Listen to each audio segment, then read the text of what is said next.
mentioned you like to hold for the tax ramifications. Yeah. What are one or two tax strategies that you guys are using with these development deals? Yeah, nothing fancy. We uh, certainly we do once we've got our certificate of occupancy, we do a cost segregation study so that and we get our bonus depreciation, which is 80% this year. But you're always still getting accelerated depreciation, so we always run the most aggressive depreciation schedule we can. Um, uh, so most of the what cash flow that comes off these properties, and it comes off pretty low early on, especially these days. Yeah. You don't start cash flowing a development until late year two, more likely early year three, and it's sometimes mid to low single digits. That's kind of how things start out.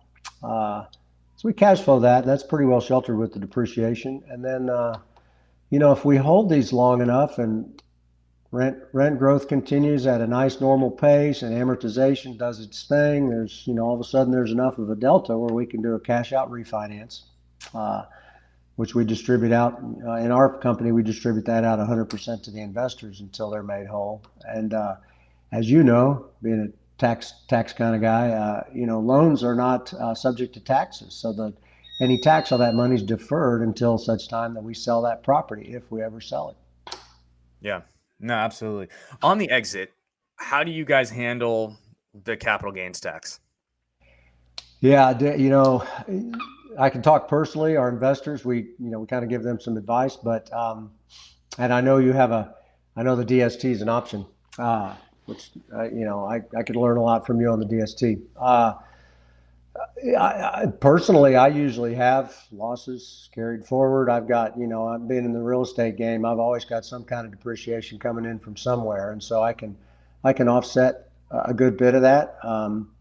I was bragging for the last 5 years. I haven't paid taxes for 4 years and made pretty reasonable income. But transparently, I decided this year with the potential opportunities coming up that I didn't want to buy in the current market and tie that money up. So I paid taxes for the first time in 5 years this year. So, but I got that cash now, so I'm ready if there's an opportunity that shows up. Yeah, there you go. Interesting. Yeah.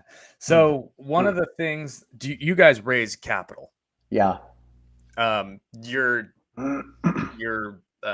found company, the Rich Doctor Yep. education platform for, I'm assuming doctors, at least probably for Anybody. everybody, but but doctors, right, in the name. Coming in that want to get educated on how to do some of these things and then invest in some of these deals that you Yeah. guys have. Yeah. Yeah, so that, we kind of got two play. My company, Presario Ventures, that's the company that does all the development. And we've been at it for, like I said, 20 years or so.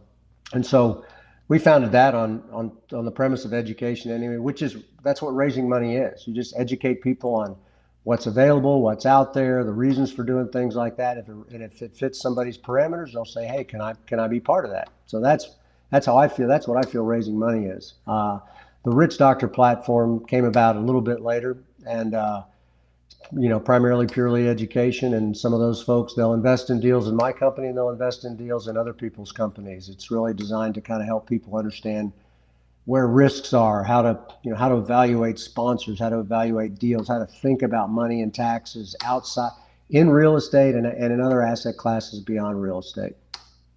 Yeah. How many of these people come in and they have $1031 that you're kind of like, no. We've had that question a lot, and we've never set up our projects at Presario where 1031 could come in. So yeah, we do get that question, and we're unable to help those folks, to be honest. Yeah.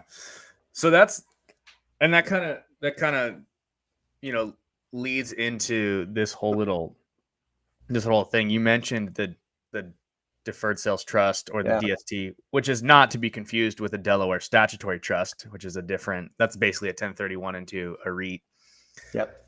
But the deferred sales trust is an amazing vehicle that will allow you as an operator to not only defer the tax for yourself and potentially your LPs and your other GPs, on the sale of your assets, but also for capital that's coming in, because they're not having to do a 1031.